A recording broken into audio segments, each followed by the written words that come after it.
അസ്സലാമു അലൈക്കും വറഹ്മത്തുള്ളാഹി വബറകാതുഹു. ഏവർക്കും എൻ്റെ വ്ളോഗിലേക്ക് ഹൃദ്യമായ സ്വാഗതം. ആദ്യമായി വീഡിയോ കാണുന്നവർ തുടർന്നും വീഡിയോ ലഭിക്കാൻ സബ്സ്ക്രൈബ് ചെയ്ത് ബെൽ ബട്ടൺ അമർത്തി ആളമർത്തുക. വീഡിയോ ഇഷ്ടമായാൽ ലൈക്കും ഷെയറും കമൻറ്റും ചെയ്യുക. ഇന്ന് ഞാൻ പറയുന്നത് പശ്ചിമേഷ്യയിൽ രൂപപ്പെട്ടു വരുന്ന ഒരു സമാധാനത്തെക്കുറിച്ചാണ്.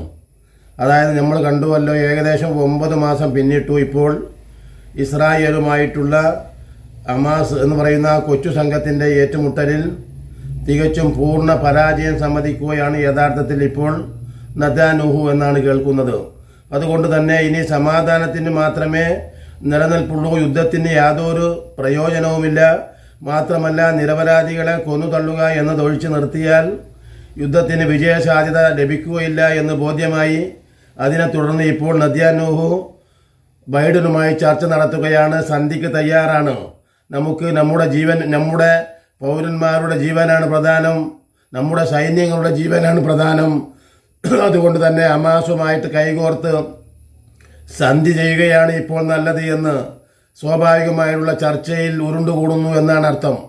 അതിനെ തുടർന്ന് ജോ ബൈഡനെ ഫോൺ ചെയ്ത് എത്രയും പെട്ടെന്ന് ഒരു സന്ധിയെക്കുറിച്ച് തീരുമാനമെടുക്കാൻ ഖത്തറിനെയും ഈജിപ്തിനെയും ചുമതലപ്പെടുത്തുന്നതിന് വേണ്ടി അതിശക്തമായ ചർച്ചയാണ് ഇപ്പോൾ നടന്നുകൊണ്ടിരിക്കുന്നത്. അൽഹംദുലില്ലാഹ്, എന്തുതന്നെയായാലും ഒരു ജീവനുകളെ ഇല്ലാതാക്കുന്നതിലല്ല, മറിച്ച് ജീവനുകളെ പരിപോഷിപ്പിച്ചു കൊണ്ടുവരുന്നതിലാണ് യഥാർത്ഥത്തിൽ ലോകത്ത് കാണേണ്ട നയതന്ത്രം എന്ന് പറയുന്നത്. ആ നയതന്ത്രം സാധ്യമാകുമെന്ന് തന്നെയാണ് നമ്മൾ വിശ്വസിക്കുന്നത്. മാത്രമല്ല, ഇപ്പോൾ നെതന്യാഹുവിന് ഇനി നിൽക്കക്കള്ളിയില്ലാതെ, ഇസ്രായേലിനകത്ത് ഒരിക്കലും നിൽക്കക്കള്ളിയില്ലാത്ത രീതിയിൽ ബന്ദികളുടെ കുടുംബങ്ങൾ അതിശക്തമായിട്ടുള്ള പ്രതിഷേധങ്ങൾ താങ്ങാനാവാതെ ഉടനെ തന്നെ എത്രയും പെട്ടെന്ന് 120ഓളം ബന്ദികളെയും മോചിപ്പിച്ചുകൊണ്ട് യുദ്ധം അവസാനിപ്പിക്കുക. അതോടൊപ്പം തന്നെ ഹമാസിൻ്റെ പക്ഷത്തു നിന്നുള്ള ചർച്ചകളിൽ ഞങ്ങൾ ഏതു നേരത്തും യുദ്ധം അവസാനിപ്പിക്കുന്നതിന് റെഡിയാണെന്നും, മാത്രമല്ല ഞങ്ങൾക്ക് ദ്വിരാഷ്ട്രവാദം എന്ന് പറയുന്ന ഞങ്ങളുടെ ഈ കൊച്ചു പ്രദേശം ഞങ്ങൾക്ക് സ്വതന്ത്രവും നിർഭയവുമായിട്ട് ജീവിക്കാൻ അനുവദിക്കുക, ഇത് മാത്രമുള്ളൂ. അതോടൊപ്പം തന്നെ കാരണം കൂടാതെ ഞങ്ങളുടെ വീടുകളിൽ നിന്നും നാടുകളിൽ നിന്നും പിടിച്ചു കൊണ്ടുപോയിട്ടുള്ള ഫലസ്തീനികളെ യാതൊരു ഉപാധിയും കൂടാതെ മോചിപ്പിക്കുക. ഇങ്ങനെ വന്നാൽ തീർച്ചയായിട്ടും ഞങ്ങൾ ബന്ദികളെ വിട്ടുതരാം. മാത്രമല്ല, ഇനി വീണ്ടും വന്നുകൊണ്ട് ഞങ്ങളെ ഉന്മൂലനം ചെയ്യുന്നതിന് വേണ്ടിയുള്ള ഒരു നടപടി ഇസ്രായേലിൽ നിന്നുണ്ടാവുകയും അരുത്. ഇത്ര മാത്രമേ ഹമാസിന് പറയാനുള്ളൂ. അതോടൊപ്പം തന്നെ ഇത് എത്രയും പെട്ടെന്ന് സാധ്യമാക്കണമെന്ന ഒരു അവസ്ഥയാണ് ഇപ്പോൾ ഓർത്തഡോക്സ് ജൂതന്മാർ യഥാർത്ഥത്തിൽ അതിശക്തമായിട്ട് അവരുടെ പ്രതിഷേധം ഇസ്രായേലിനുള്ളിൽ അറിയിക്കുകയാണ്. എന്തെന്ന് പറഞ്ഞാൽ, ഒരിക്കലും ഓർത്തഡോക്സ് ജൂതന്മാർ ഒരിക്കലും സൈനിക രംഗത്ത് വരാൻ പാടില്ല എന്ന ഒരു സിസ്റ്റമായിരുന്നു യഥാർത്ഥത്തിൽ ഇത്രയും കാലം ഉണ്ടായിരുന്നത്. 18 വയസ്സ് കഴിഞ്ഞിട്ടുള്ളവരോട് പോലും 18 വയസ്സ് കഴിഞ്ഞിട്ടുള്ള എല്ലാവരോടും നിർബന്ധിത സേവനത്തിന് നിർബന്ധിക്കുകയാണ് നെതന്യാഹു. അതോടൊപ്പം തന്നെ ഒരിക്കലും സൈനികരാവേണ്ടതില്ല എന്ന് വിശ്വസിക്കുന്ന തീരുമാനിച്ചിട്ടുള്ള ഓർത്തഡോക്സ് ജൂതന്മാരെ പോലും നിർബന്ധിച്ച് സൈന്യത്തിൽ പിടിച്ചുകൊണ്ടുവരാൻ തീരുമാനിച്ചിരിക്കുകയാണ് നെതന്യാഹു. അതിനെ തുടർന്ന് ശക്തിമത്തായിട്ടുള്ള പ്രതിഷേധങ്ങളാണ് അന്താരാഷ്ട്ര മാധ്യമങ്ങളും പ്രാദേശിക മാധ്യമങ്ങളും പുറത്തു കൊണ്ടിരിക്കുന്നത്. നിങ്ങൾ കണ്ടിട്ടുണ്ടാകും അതിലെ ദൃശ്യങ്ങൾ. എനിക്ക് പരിധിയുണ്ട്. എനിക്ക് ഏതെങ്കിലും ദൃശ്യങ്ങൾ വെച്ചാൽ അപ്പോൾ തന്നെ എൻ്റെ യൂട്യൂബ് ഇപ്പോൾ തന്നെ പുതിയ ഒരു യൂട്യൂബ് തുടങ്ങിയിരിക്കുകയാണ് ഞാൻ. അതിന് മുമ്പൊക്കെ ഉള്ളതിൽ എന്തെങ്കിലും ചെറുത് പറഞ്ഞാൽ തന്നെ അവർ എൻ്റെ യൂട്യൂബ് ബാൻ ചെയ്യുകയാണ് ഇപ്പോൾ ചെയ്യുന്നത്. അതുകൊണ്ട് ഞാൻ അതിൽ സ്ക്രീൻഷോട്ട് വെക്കുന്നില്ല. നിങ്ങൾ എന്നോട് സഹകരിക്കണം. എനിക്ക് കഴിയാത്തത് കൊണ്ടാണ്. അതുകൊണ്ട് ഇത്രയും കാലം എനിക്ക് ഊർജം തന്ന കാണികൾ, സബ്സ്ക്രൈബർമാർ തുടർന്നും സബ്സ്ക്രൈബ് ചെയ്ത് ഇത് കാണുക എന്ന് ഞാൻ വിനീതമായി അഭ്യർത്ഥിക്കുന്നു. ഞാൻ പറയുന്നത് നിഷ്പക്ഷമായിട്ടുള്ള വാർത്തകളാണ്. ഞാൻ പറഞ്ഞത് ഓർത്തഡോക്സ് ജൂതന്മാർ ശക്തമായ പ്രതിഷേധം നടത്തുന്നു. ആ ഓർത്തഡോക്സ് ജൂതന്മാരെ പിടിച്ചുകൊണ്ടു പോകുന്നത് ഇസ്രായേലിലെ IDF പോലീസ് ബലം പ്രയോഗിച്ചിട്ടാണ്.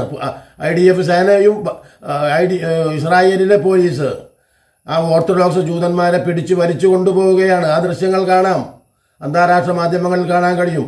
ഇപ്പം ഇതിനെ തുടർന്ന് നഷ്ടമല്ലാതെ യുദ്ധം ഉണ്ടാക്കിയിട്ടില്ല എന്ന് ബോധ്യപ്പെടുത്തുകയും ചെയ്തതിനെ തുടർന്ന് ഇനി എത്രയും വേഗം ഹമാസുമായി കൈകൊടുത്ത് ഒരു നല്ല അയൽവാസിയായിട്ട് കഴിയുന്നതാണ് നമുക്ക് നല്ലത് എന്ന ഒരു അഭിപ്രായം രൂപപ്പെട്ടിരിക്കുന്നു എന്ന ഒരു വാർത്തയാണ് ഇപ്പോൾ പുറത്തു വരുന്നത്.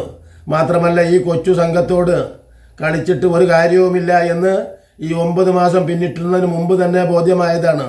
ലോകത്തിനും ഇപ്പോൾ ഈ 9 മാസം പിന്നിട്ടപ്പോൾ ഈ കൊച്ചു സൈന്യത്തിൻ്റെ ശക്തിയും അതിൻ്റെ വീര്യവും അതിൻ്റെ ഉയർച്ചയും എത്രമാത്രം വലുതാണെന്നും അതിൻ്റെ മാനുഷികതയും എത്ര വലുതാണെന്നും ലോകം കണ്ടു.